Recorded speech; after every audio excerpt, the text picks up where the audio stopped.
So yeah, the lower control arms and the strut rods, they need to go. And I got some new ones.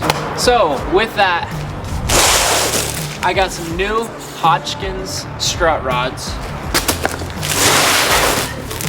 and some new QA1 lower control arms. God damn, these are nice.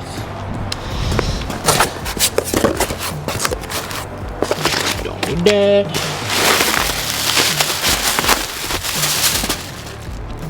Nice. So as you can see, I went with the tubular lower control arms because it's kind of all I could get for this thing. And hopefully, like I was kind of explaining before on the old ones, there's a bolt that goes up through here and it connects to the torsion bar in here, and it adjusts like the ride height or something like that. I'm not sure exactly the words to use for that, but yeah, those things are sick. And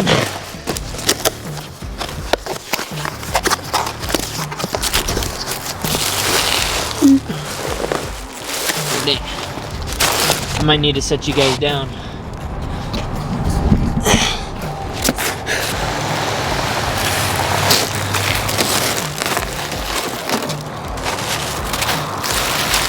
Nice. These are some beefy boys. Let's go. If we compare them to the stock ones, look at the difference. On camera, it doesn't really show, but they are much beefier than the old original ones, which are bent and out of shape anyways. So yeah, these are gonna be sick. Stoked on those. As for the lower control arms, these will also be freaking awesome. Hopefully everything just kind of bolts up and fits properly in there. They look a little different. This is what you'd call more of a tube style lower control arm, and this is the OEM one. So yeah, I'm gonna get to throwing those on. Hopefully it's not too much of a headache, but this is the part of the video where the lighting might change a little bit. We're going dark, boys.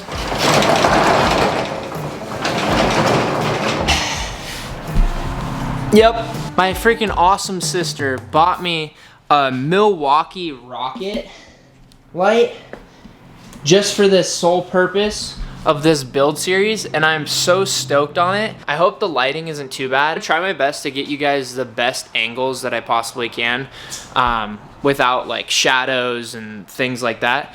But I mean, this is what I got. This is gonna be part of the series, is the door's gonna have to be closed.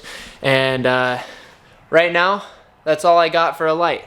So I hope that's not a make or break for you guys, but hopefully that just adds another level of excitement to this series. And yeah, again, I'll try to keep the lighting as best as I possibly can.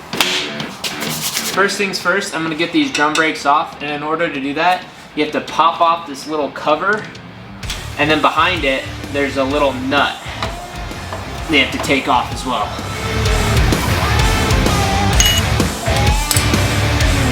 Oh, nice. It's just finger tight on there. Got the bearing.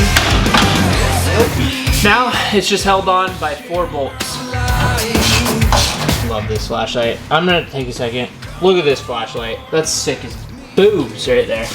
Anyways, so we got 4 bolts. We have this one, that one, and this one. Of course, they couldn't make it easy. You have to take off all these springs and things that are holding on this horseshoe for the drum brake to access it. So I'm gonna pull all that stuff off, and then after that, this whole drum should just come right out, and we'll have perfect access to all the lower control arm and the strut rods.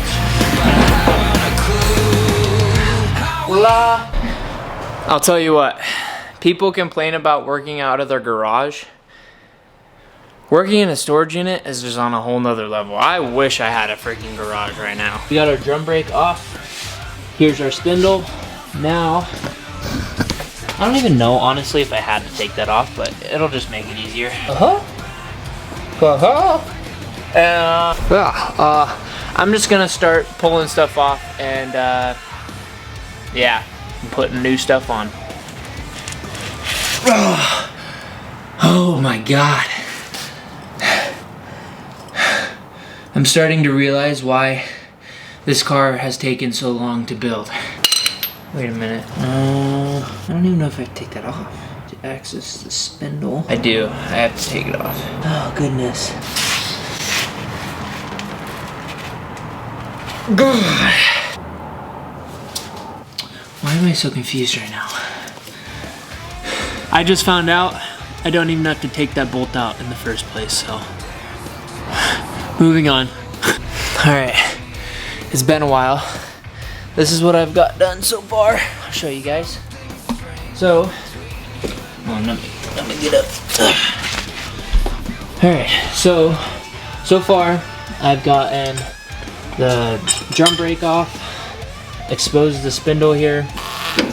I've got this nut off, but I'm not able to get this pressed out. I've hit it with a hammer a few times, but I found myself just messing up the threads. So I'm not sure how I'm gonna get that out. I did manage to get the bolt off the strut rod on both ends, and I know you're probably like, oh, that's so easy. You just undid the bolts on it and it came right out. No, so basically there's a bolt on that end or a nut, I should say. There's a nut on that end and a nut right there on this end. Well, see how that just spins? So when you try to undo this end, it spins and this end tightens. And you'd be like, oh, this one's probably like left-hand thread and like vice versa. So like when you loosen this, it tightens that, and then when you loosen that, it tightens that. Nope, they're both regular lefty-loosey, righty-tighties. So whenever you loosen that, it also loosens that one. So you'll end up with this one completely off, and then this one's still freaking tight. So anyways, I was able to get it figured out. Took a vice grip. I did put like a little like scratch in it, which I'm not too happy about, but it is what it is. I put some vice grips right here, held it, and was able to get that one off. So this is the strut rod on this side is all loose. Now my next thing is I gotta figure out how to get the torsion bar out. So the torsion bar, if I remember when I was like, it's like 16 when I put this all back together, I think it didn't fit properly after I rebuilt the lower control arms, hence why I'm replacing them. And I'm pretty sure I just beat the living crap out of it to get it in, and that's not good. Now, future Chase has to take it out. So, that's my struggle now. Oh, let me wiggle my way under here. Okay. So this, it's not the prettiest thing under here, just this torsion bar has seen better days. So this is the torsion bar, and it runs, as you can see, into the transmission tunnel frame thingy, whatever you'd call this, and it goes into a hex, and the torsion bar is hexed on the end of it as well. So as you can see, it's not going to spin because it's in the frame, and it is there as well. This is actually like mounted to the frame, so that's not coming off. And the torsion bar just kind of goes inside of that. I gotta try to wiggle this out because it only goes this way, one direction. I'm gonna try to do that now. This right here, like right here, is the torsion bar, and it only goes this direction, and I have to do that to break it loose from the lower control arm. So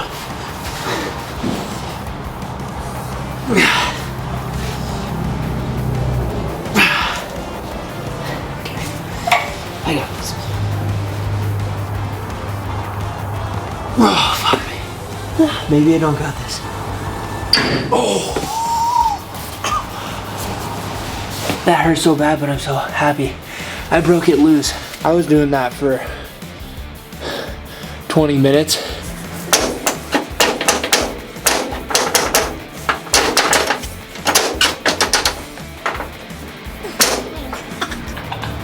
Let's freaking go, dude.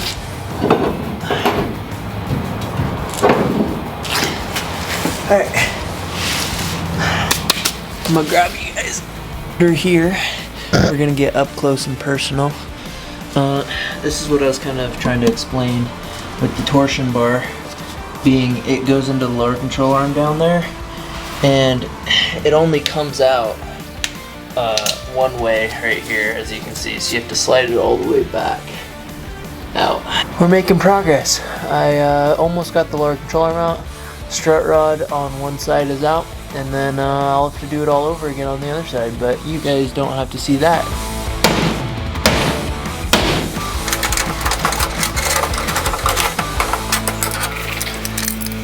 As you can see, there's a pretty big difference between this tubular style QA1 lower control arm and this big beefy stock one. But it's funny because this is actually stronger, they say, than this big heavy unit right here. Some people just weld these little plates on the bottom to like make this lower control arm stronger, but that wasn't really my issue.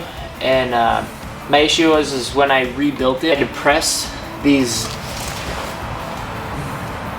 things, these bushings, into the lower control arm, and I like bent the lower control arm and like screwed it all up, so it's not, doesn't do what it's properly supposed to do. So yeah, I'm gonna take out the torsion bar adjustment screw here on the bottom, throw that into the new lower control arm, slap it on there.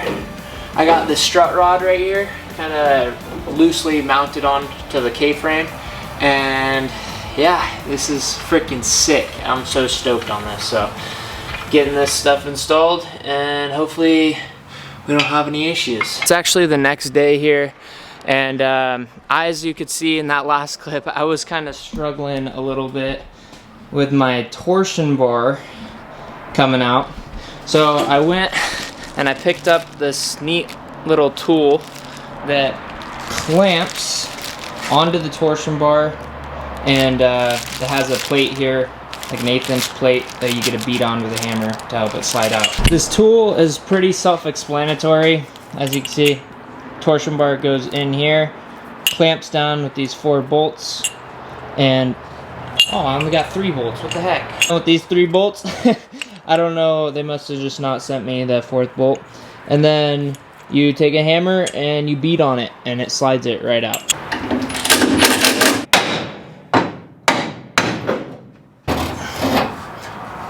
Got him.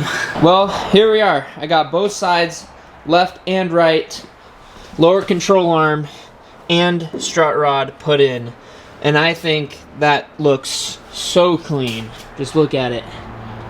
That looks so good. It definitely just takes the big boxy looking lower control arm away and just simplifies it. I got both torsion bars cleaned up and painted, and as you can see, they are looking nice and schmecksy. And now that's all left to do is to throw these torsion bars in the car, which is something that I've been dreading to do. The reason why I've been dreading to put the torsion bars in the car is because of these right here.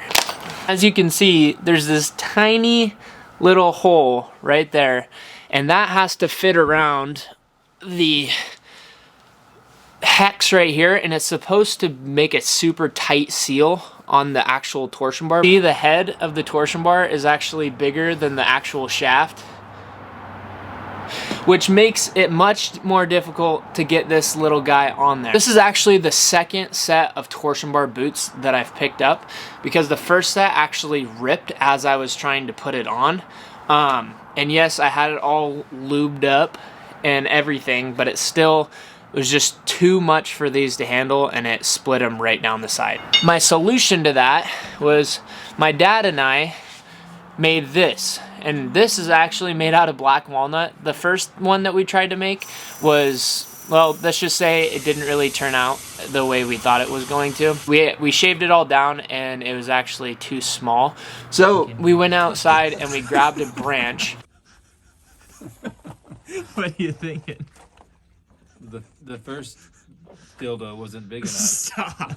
And we shaved and shaved and shaved, and we got it to this state right here. And the reason why it's like this is so it's small to big, so it'll be tapered in. So I can shove this in there. Obviously, we'll grease this all up, shove that in there, and it'll just expand into the same size as the head. I don't know if you guys can see that, as the head of the torsion bar here. And it should just, if I do it right, it'll just pop right on. So hopefully everything goes to plan and these don't rip right here. But if these do end up ripping, I might just go with the polyurethane ones, because I've heard that they're a lot harder to get on, but they're also much harder to tear just because they're polyurethane instead of like this, you know, the OEM kind of rubber style here. So I also, oh, I almost forgot. I also got some boiling water here. So I'm gonna try to like warm these up, throw them in the water for, you know, a minute or so, take them straight out, and then try to put them on. Another reason why it's so hard to get these little grommets on is because you actually have to do it while the torsion bars are like halfway in the car. So that's just gonna be another level of headache while I'm underneath the car trying to finagle, you know, this butt plug style thing all over this. So I'm gonna get doing that, and wish me luck. Fingers crossed. First things first is gonna be identifying which torsion bar goes in which side of the car. There is a left and a right, so it's kind of hard to see, but here on that one, you can kind of see the R there, and I'm assuming that that's for the right. And this one's a little harder to see, but it does have an L right there. So I'm assuming that the right goes on the passenger side and the left goes on the driver's side. Hopefully in the near future, when I'm looking back at this video and I realize that I screwed up and I put them on the opposite sides of the car, and I don't have to take them off and redo it all over again. So yeah, that would suck, but fingers crossed I'm doing it right the first time. And yeah, I'm really dreading. I don't know what everybody's been talking about, these torsion bars being so hard. This is gonna be so easy. Nothing bad's gonna happen. The torsion bar boot is gonna go right on, like no problem.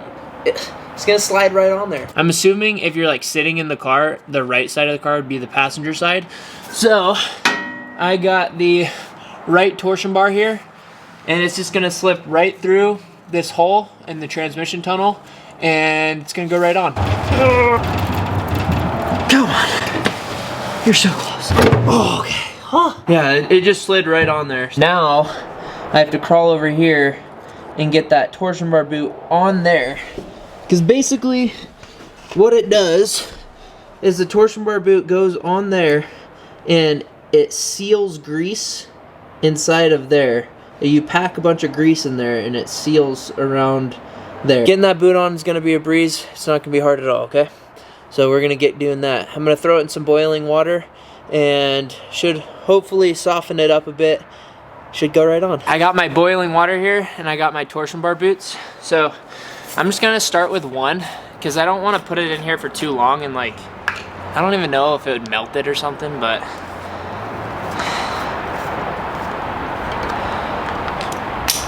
oh yeah, she's hot. I guess all there is to do really is to, I really hope it doesn't ruin these.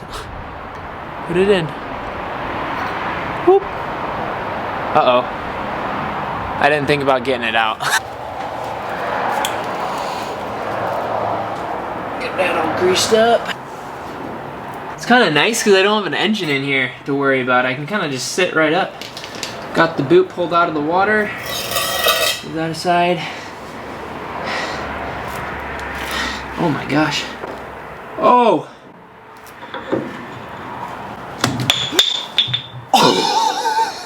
Oh my god! It went right on! Holy crap! That went perfectly. It's on. It's on, boys. It freaking went on. This was my dad's idea to do this, and he's a freaking genius.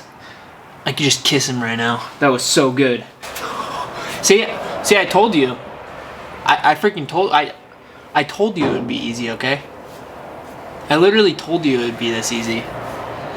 Round two. Fought. I can't even express to you guys how long I've been stressing about this. I've been procrastinating putting this off for forever. Like, because I could never figure out how to get it on. It was just so difficult. You can never use too much lube, okay? Make it nice and slippery.